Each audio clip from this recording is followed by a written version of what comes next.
वंदे मातरम। नमस्कार। जय श्री राम।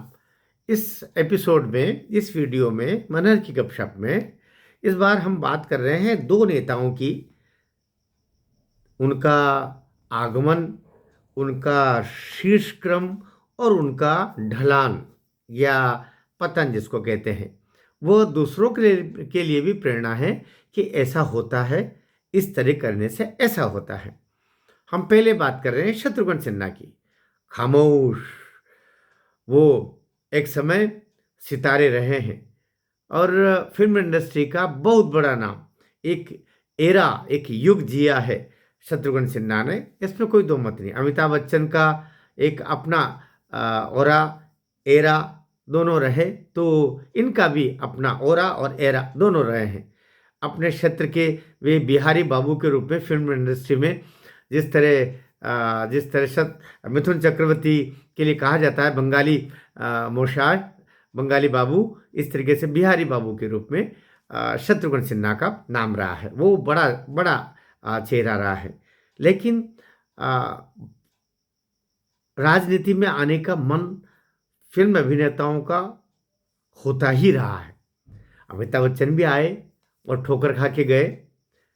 गोविंदा आया, ठोकर खा के गया।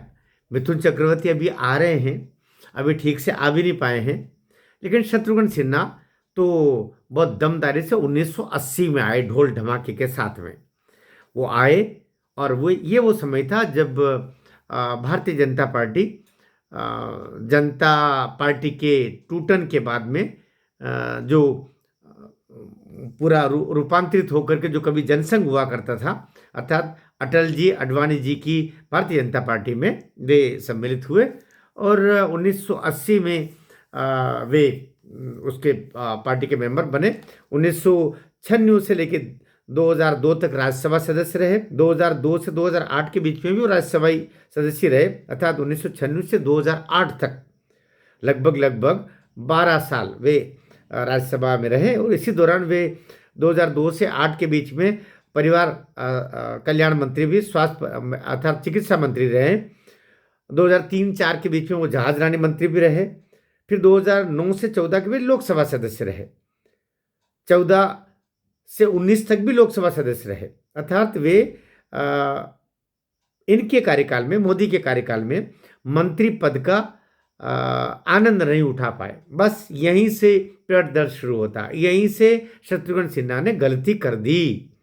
उन्होंने मोदी सरकार के ऊपर टिप्पणियां करना शुरू कर ली, जबकि वो 2014 में उनको टिकट भी दिया। 2019 तक वो लोकसभा सदस्य भी रहे, लेकिन वे मोदी सरकार के खिलाफ बोलते रहे और नीतियों पर टिप्पणियां करते रहे।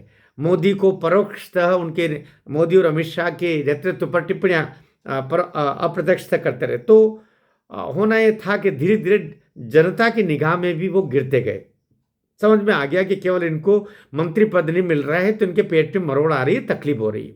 और अंतोगत्वा 2019 में अपनी उपेक्षा, पार्टी द्वारा भी उनकी अवहेलना करना शुरू कर दी, उपेक्षा कर दी, क्योंकि आप लगातार पार्टी के खिलाफ बोल रहे हो, लगातार पार्टी के नेतृत्व के खिलाफ बोल रहे हो, तो आप कब तक रहोगे आखिर पार्टी में। अंतोगत्वा खुद पार्टी छोड़ करके ये जिनके इशारों पर चल रहे थे वो कांग्रेस पार्टी में चले गए।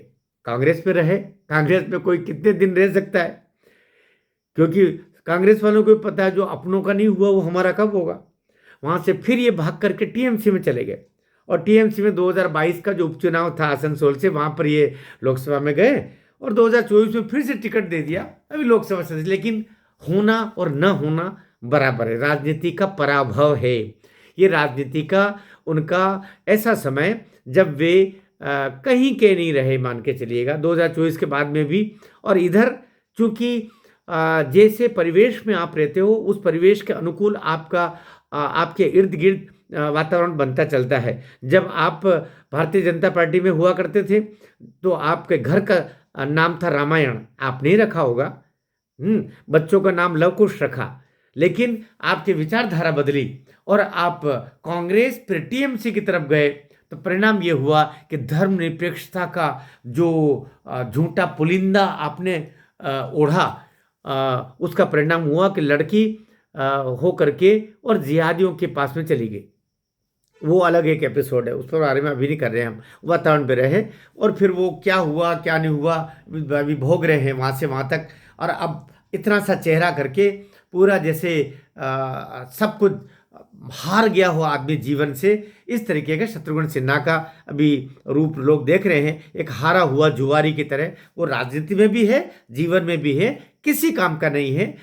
उस उपेक्षा अपमानित जीवन शत्रुघ्न सिन्हा जी रहे हैं, राजनीतिक संन्यास के रूप में भी। दूसरा नाम एक और हम ले रहे हैं, यशवंत सिन्हा, दूसरा सिन्हा। ये भी कभी आईएएस प्रशासनिक सेवा में हुआ करते थे, लेकिन ये जनता पार्टी टूटी और उस समय एक खाली जनता पार्टी शेष रह गई। इधर कुछ लोग बीजेपी में चले गए, लेकिन ये जनता पार्टी में रहे। 1988 में चंद्रशेखर की सरकार बनी केंद्र में, उस समय ये मंत्री भी बने और आगे चल के फिर ये 1992 में बाकायदा ढोल धमाके से भारतीय जनता पार्टी के सदस्य हो गए। यहाँ पर भी चूंकि वे अच्छे अच्छे पदों पर है, 1996 में राष्ट्रीय प्रवक्ता बने भारतीय जनता पार्टी के। फिर 1998 से 2002 तक देश के वित्त मंत्री बने, 2002 से 4 तक विदेश मंत्री बने, 2004 से 9 तक भारतीय जनता पार्टी के उपाध्यक्ष रहे। लेकिन फिर इनके अंदर भी मरोड़े आई कि अब हम बने हैं तो हम ही हम रहेंगे। 2014 के में इनके लड़के को टिकट मिला और लड़के को उस समय जयंत सिन्हा, उसको भी वित्त राज्य मंत्री बनाया। लेकिन ये चाहते थे कि इनको भी मंत्री बनाया जाए, इनके लड़के को भी बनाया जाए, अर्थात हम ही हम रहेंगे। लेकिन नरेंद्र मोदी को समझने में चूक कर गए। नरेंद्र मोदी ने उपेक्षा करना शुरू कर दी। और नरेंद्र मोदी ऐसा नेता है कि आप उसकी आलोचना करते हो तो उसको कोई अंतर नहीं पड़ता। वो पता है कि जो नरेंद्र मोदी की आलोचना करेगा जनता उसको अपनी आंखों से खुद गिरा देगी। जो नरेंद्र मोदी सरकार की आलोचना करेगा, राष्ट्रवादी सनातनी सरकार की, वो जनता के निगाह में खुद गिर जाएगा। जैसे कहीं शत्रुघ्न सिन्हा भी निगाह से गिरे, यशवंत सिन्हा भी निगाह के गिरे। आज की हालत में ये भी टीएमसी में गए, टीएमसी के उपाध्यक्ष बन गए और बस अंतोगत्वा अभी ये 88 वर्ष की अवस्था में है। बस यमदूत का रास्ता देख रहे हैं, वो आए और ले जाए। और इनके लड़के का जो एक समय वित्त राज्य मंत्री था, सांसद बना दिया था मोदी सरकार ने, वो भी अब वापस ब्रिटेन में ऑक्सफोर्ड में जाकर के और वहाँ पर इकोनॉमिक्स का प्रोफेसर होके चला गया। अर्थात पूरा राजनीतिक पराभव हो गया, समाप्त हो गया। कहते हैं ना, हवा के खिलाफ आप चल रहे हो, हवा के खिलाफ चलो बेशक, अगर हवा गलत है तो उसके खिलाफ चलिए। लेकिन अगर अच्छा वातावरण राष्ट्रवादी सरकार के खिलाफ, सनातनियों के खिलाफ तुम चलोगे तो तुम खुद नष्ट हो जाओगे। जनता की निगाह में गिरना किसी व्यक्ति की निगाह में गिरने से 1000 गुना भारी पड़ जाएगा। इसलिए अभी ये दोनों के पराभव की कथा मैंने इसमें बताई। ये अन्य लोगों के लिए भी प्रेरणा है कि व्यक्तिगत लाभ के लिए, अपने फायदे के लिए, अपने परिवार के फायदे के लिए कोई राजनीति में आगे अगर बढ़ता है तो एक समय के बाद में उसका पराभव होता है, उसका अपमानित जीवन भी जीना पड़ता है और सब कुछ नष्ट हो जाता है। नरेंद्र मोदी की सरकार में ही इन दो नेताओं का पराभव हमारे सामने उदाहरण है। आपको वीडियो कैसा लगा? अच्छा लगा हो तो शेयर कीजिएगा ताकि अन्य लोगों को भी प्रेरणा मिले।